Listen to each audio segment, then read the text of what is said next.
വാലേക്കുമുസ്സലാം. കഥ കേൾക്കാൻ നീ തയ്യാറല്ലേ? അതെ.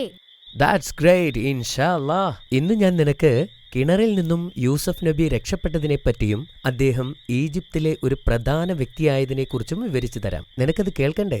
That's great. പെട്ടെന്ന് കഥ പറയൂ ബാബ. യൂസഫ് നബിയെ അദ്ദേഹത്തിന്റെ സഹോദരന്മാർ കിണറ്റിലെറിഞ്ഞതും കച്ചവടക്കാർ അദ്ദേഹത്തിനെ രക്ഷിച്ചതും ഞാൻ പറഞ്ഞത് നിനക്ക് ഓർമ്മയില്ലേ? ബിസ്മില്ലാ.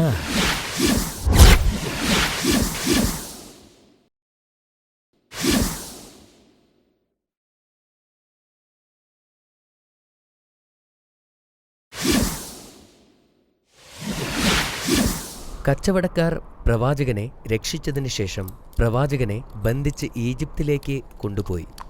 അവർ മരുഭൂമിയിൽ കൂടി ഒരുപാട് ദിവസം സഞ്ചരിച്ചു. കുറേ ദിവസങ്ങൾക്ക് ശേഷം അവർ ഈജിപ്തിലെത്തി. കച്ചവടക്കാർ മാർക്കറ്റിൽ പോയി പ്രവാചകനെ ലേലത്തിന് വച്ചു. ഈ സുന്ദരനായ യുവാവിനെ ആര് വാങ്ങും? അവർ ഉച്ചത്തിൽ വിളിച്ചു ചോദിച്ചു. സുന്ദരനായ അസാധാരണ ബാലനെ കാണാൻ നൂറുകണക്കിന് ആളുകൾ തടിച്ചുകൂടി.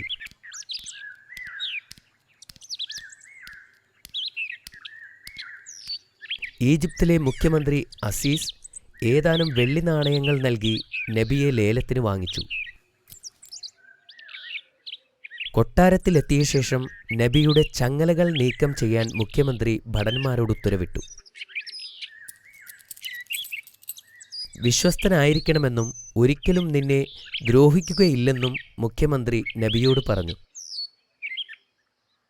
അസീസ് തന്റെ ഭാര്യയോട് പറഞ്ഞു, ഇയാളെ ഇവിടെ താമസിപ്പിക്കുക.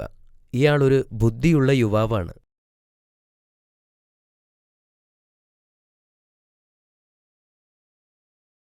കൊട്ടാരത്തിലുള്ളവർ നബിയെ നന്നായി പരിപാലിച്ചു. എങ്കിലും താൻ ഒരു അഭയാർത്ഥിയാണെന്ന് നബിക്ക് അറിയാമായിരുന്നു. ആഴമുള്ള കിണറ്റിൽ നിന്നും ജീവനോടെ പുറത്തുവരാൻ സാധിച്ചതിലും കച്ചവടക്കാരുടെ കയ്യിൽ നിന്നും രക്ഷപ്പെടുത്തിയതിനും അദ്ദേഹം വീണ്ടും വീണ്ടും അള്ളാഹുവിനോട് നന്ദി പറഞ്ഞു. ഇപ്പോൾ അദ്ദേഹം കൊട്ടാരത്തിലെ എല്ലാ സുഖസൗകര്യങ്ങളും ആസ്വദിക്കുന്നുണ്ട്. അദ്ദേഹത്തിന് ധാരാളം ആഹാര സാധനങ്ങളും ലഭിക്കുന്നുണ്ട്. എന്നാലും സഹോദരന്മാരും മാതാപിതാക്കളും അടുത്തില്ലാത്തതിനാൽ വളരെ ദുഃഖമുണ്ടായിരുന്നു. തന്റെ ആഹ്ലാദകരമായ പെരുമാറ്റം കൊണ്ട് നബി എല്ലാവരുടെയും ഹൃദയത്തിൽ ഇടം നേടി. മുഖ്യമന്ത്രിയുടെ ഭാര്യയുടെ വ്യക്തിപരമായ ശുശ്രൂഷകനാകുകയും ചെയ്തു. അവർ കണ്ടിട്ടുള്ളതിൽ വച്ച് ഏറ്റവും നല്ല മനുഷ്യനായി യൂസഫ് നബിയെ കണ്ടു. ആളുകൾ നബിയുടെ സൗന്ദര്യത്തിൽ ആകൃഷ്ടരായി. നബിയുടെ മുഖത്ത് പ്രതിഫലിക്കുന്നത് ആത്മാവിന്റെ വിശുദ്ധിയായിരുന്നു. അദ്ദേഹം വളർന്നപ്പോൾ അറിവും വിജ്ഞാനവും നേടി. പെട്ടെന്ന് തന്നെ അദ്ദേഹം നല്ലൊരു പ്രഭാഷകനായി. എപ്പോഴും ജനങ്ങളെ ആകർഷിച്ചിരുന്ന ഒരു വ്യക്തിത്വമായിരുന്നു അദ്ദേഹത്തിൻ്റേത്. യൂസഫ് നബി തന്റെ ജീവിതത്തിൽ കണ്ട ഏറ്റവും സത്യസന്ധനും മാന്യനുമായ വ്യക്തിയാണെന്ന് അദ്ദേഹത്തിന്റെ യജമാനൻ തിരിച്ചറിഞ്ഞു. കുറച്ചുനാൾ കഴിഞ്ഞ് അദ്ദേഹം ഭവനഭരണത്തിന്റെ മേലധികാരിയായി. മുഖ്യമന്ത്രിക്ക് തന്റെ മകനെപ്പോലെയായിരുന്നു അദ്ദേഹം. മുഖ്യമന്ത്രിയുടെ ഭാര്യ സുലൈഖയ്ക്ക് യൂസഫിനോട് ആരാധന തോന്നി. അവർ സംസാരിച്ചുകൊണ്ടിരിക്കുമ്പോൾ പോലും അദ്ദേഹത്തെ ശ്രദ്ധിച്ചുകൊണ്ടിരുന്നു. അപ്പോൾ അവൾക്ക് പ്രവാചകനോടുള്ള അഭിനിവേശം വർദ്ധിച്ചു. പ്രവാചകനോടുള്ള ഭ്രാന്തമായ സ്നേഹത്താൽ അവൾക്ക് ഉറക്കമില്ലാത്ത രാത്രികളായി. സുലൈഖയ്ക്ക് തന്റെ ആഗ്രഹങ്ങളെ പിടിച്ചു നിർത്താൻ കഴിഞ്ഞില്ല.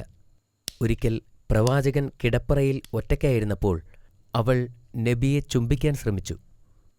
യൂസഫ് നബി അള്ളാഹുവിന് കീഴ്പ്പെട്ടവനായിരുന്നു. അദ്ദേഹം അവളെ വിട്ടുപോയി. പ്രവാചകന്റെ നിരസനം സുലൈഖയുടെ ആവേശമുയർത്തി. വാതിലിനു നേരെ നീങ്ങുകയായിരുന്ന നബിയെ പിന്തുടർന്ന് അദ്ദേഹത്തിന്റെ കുപ്പായത്തിൽ കയറിപ്പിടിച്ചു. അദ്ദേഹത്തിന്റെ കുപ്പായം കീറിയെടുത്ത് കീറിയ കഷ്ണം തുണി അവളുടെ കയ്യിലുണ്ടായിരുന്നു. പെട്ടെന്ന് വാതിൽ തുറന്ന് അവളുടെ ഭർത്താവും ബന്ധുക്കളും അവിടെ എത്തി.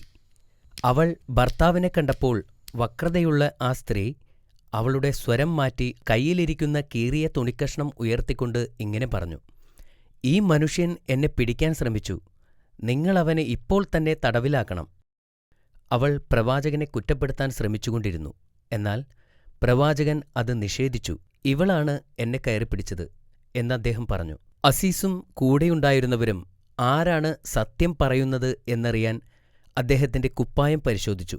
കുപ്പായത്തിന്റെ പുറകുവശമാണ് കീറിയതെന്ന് അവർ കണ്ടെത്തി. അപ്പോൾ മുഖ്യമന്ത്രി ഇങ്ങനെ പറഞ്ഞു: യൂസഫാണ് നിന്നെ ആക്രമിച്ചതെങ്കിൽ കുപ്പായത്തിന്റെ മുൻപിൽ കീറുമായിരുന്നു. യൂസഫിന്റെ കുപ്പായത്തിന്റെ പിന്നിലാണ് വിള്ളലുള്ളത്. തന്റെ ഭാര്യ കള്ളം പറയുന്നതായി അസീസ് തിരിച്ചറിഞ്ഞപ്പോൾ തന്റെ ഭാര്യയുടെ മോശമായ പെരുമാറ്റത്തിൽ മുഖ്യമന്ത്രി പ്രവാചകനോട് ക്ഷമ ചോദിച്ചു. എന്നിട്ട് അദ്ദേഹം തന്റെ ഭാര്യയോട് മാപ്പ് തേടാൻ ആവശ്യപ്പെട്ടു.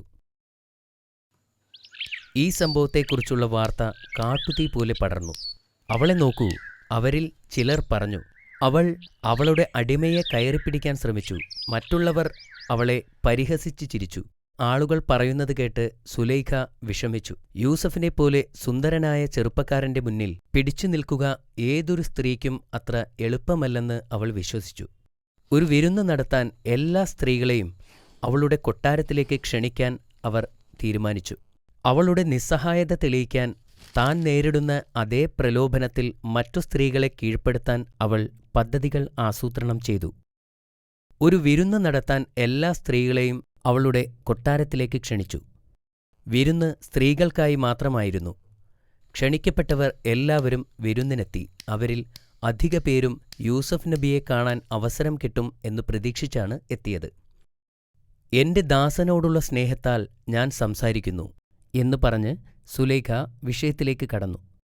സ്ത്രീകൾ അവരവർ ചെയ്യുന്ന കാര്യങ്ങൾ നിർത്തിവച്ച് സുലൈഖയുടെ വാക്കുകൾ ശ്രദ്ധിച്ചു. അവൻ ഒരു സുന്ദരനാണെന്ന് ഞാൻ സമ്മതിക്കുന്നു. ഞാൻ അവനെ സ്നേഹിക്കുന്നുവെന്നതും ഞാൻ നിഷേധിക്കുന്നില്ല. ഈ ഏറ്റുപറച്ചിൽ കേൾക്കാൻ എല്ലാവരും വിരുന്നുശാലയിൽ മുഴുകിയിരുന്നു. അതിനിടയിൽ സുലൈഖ അതിഥികൾക്കായി പഴങ്ങൾ വിതരണം ചെയ്യാൻ പരിചാരകരോട് ആവശ്യപ്പെട്ടു. അത്താഴത്തിനു ശേഷം അതിഥികൾ അവരുടെ പഴങ്ങൾ മുറിച്ചു തുടങ്ങി. ഈ സമയത്താണ് സുലൈഖ യൂസഫ് നബിയെ വിളിക്കുന്നത്. തന്റെ കണ്ണുകൾ താഴ്ത്തിക്കൊണ്ട് അദ്ദേഹം ഹാളിൽ പ്രവേശിച്ചു. സുലൈഖ പേര് വിളിച്ചപ്പോൾ അദ്ദേഹം തല ഉയർത്തി. യൂസഫ് നബിയുടെ മുഖം കണ്ടപ്പോൾ അതിഥികൾ വിസ്മയഭരിതരായിരുന്നു. നബിയുടെ മുഖം സൗന്ദര്യം കൊണ്ട് തിളങ്ങുന്നതായിരുന്നു. അത് നിഷ്കളങ്കതയെ പ്രതിഫലിപ്പിച്ചു. പഴങ്ങൾ മുറിക്കുകയായിരുന്ന അവർ ആശ്ചര്യപ്പെട്ടു. അവരുടെ കണ്ണുകൾ പ്രവാചകന്റെ മുഖത്തായിരുന്നു. പ്രവാചകനെ തന്നെ ശ്രദ്ധിച്ചിരുന്ന അവർ സ്വന്തം കൈകൾ മുറിക്കാൻ തുടങ്ങി. അവരുടെ കൈകളിൽ നിന്നും രക്തം ഒഴുകുന്ന കാര്യം ആരും ശ്രദ്ധിച്ചിരുന്നില്ല. അതിനുശേഷം സുലൈഖ എഴുന്നേറ്റ് നിന്ന് പറഞ്ഞു: നിങ്ങൾ നിങ്ങളുടെ കൈകളിലേക്ക് നോക്കുക. സ്ത്രീകൾ അവരുടെ കൈകളിൽ നോക്കി. അപ്പോഴാണ് കൈകളിൽ നിന്നും രക്തം ഒഴുകുന്നത് കണ്ടത്. അവർ ആ മുറിവുകൾ തങ്ങളുടെ തൂവാലകൾ കൊണ്ട് ചുറ്റിക്കെട്ടി. ഞാൻ അദ്ദേഹത്തെ കുറ്റപ്പെടുത്തുന്നില്ല, സുലൈഖ പറഞ്ഞു തുടങ്ങി. അദ്ദേഹത്തെ വശീകരിക്കാൻ ഞാൻ ശ്രമിച്ചതാണെന്ന് നിരസിക്കുന്നുമില്ല. നിങ്ങളും അവനെ കണ്ട് മതിമറന്നു.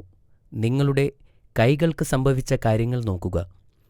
അദ്ദേഹം വീണ്ടും എന്റെ കൽപ്പന അനുസരിക്കാതിരുന്നാൽ ഞാൻ അദ്ദേഹത്തെ തടവിലാക്കും എന്നും അവൾ പറഞ്ഞു.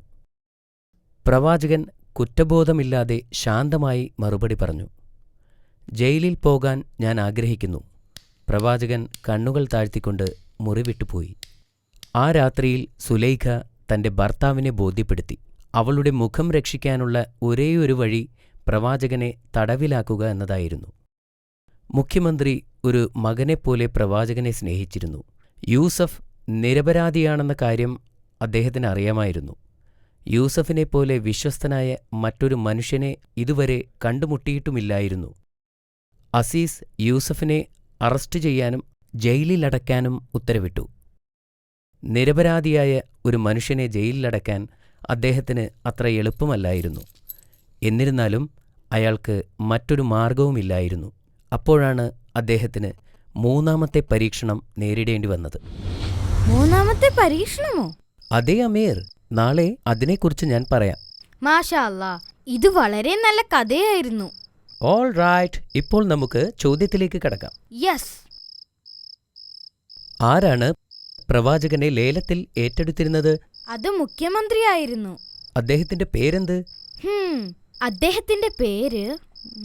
അദ്ദേഹത്തിന്റെ പേര് അസീസ്. വളരെ ശരിയാണ് മോനെ അമീർ. എന്തിനാണ് പ്രവാചകൻ സുലൈഖയിൽ നിന്നും മാറിപ്പോയത്? നിനക്കതിന്റെ ഉത്തരം അറിയാമോ? അവർ പ്രവാചകനെ ചുംബിക്കാൻ ശ്രമിച്ചതുകൊണ്ടാണ് സുലൈഖയിൽ നിന്ന് മാറിപ്പോയത്.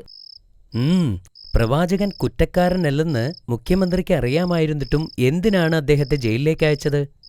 പ്രവാചകന്റെ മുൻപിലിരുന്നപ്പോൾ അവരുടെ പ്രലോഭനങ്ങളെ പ്രതിരോധിക്കാൻ സ്ത്രീക്ക് കഴിയുന്നില്ലെന്ന് അസീസിന്റെ ഭാര്യ സുലേഖ തെളിയിച്ചു. നബിയെ തടവിലാക്കാതെ മറ്റൊരു വഴിയുമില്ലെന്ന് അസീസിന് തോന്നി.